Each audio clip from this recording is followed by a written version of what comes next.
how to fix no SIM card error on Android. Hi everyone, welcome back to our channel Genie Guide. So in today's video I will simply guide you on how you can fix the no SIM card error on your Android smartphone.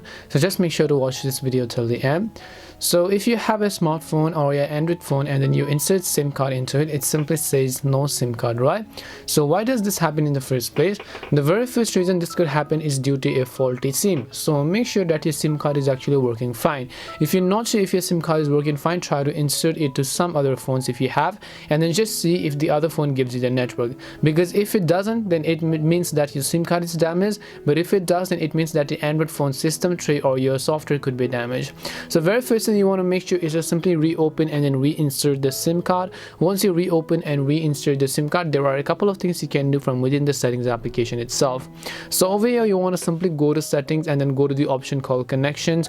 Once you go to connections, you'll be able to see SIM card manager. You can go to more connection settings and customize all those options. Or else a very short thing I'll just recommend you to scroll down to the bottom, go to about phone section, go to the option called reset over here, and when you tap on reset, select the option called reset network settings, or try to reset accessibility settings. If none of these work, then simply tap on the reset all settings button, and then you should be able to go ahead and restart your Android phone. If there are any type of settings that has been disabling your SIM card, you should be able to fix it after doing this. But if not, then the chances are that your SIM tray could be damaged. In that case, I just recommend you to take you to a nearby local repair shop. So hope this video helped you answer your question, and if it did help answer your question, then make sure to leave a like and subscribe to the channel.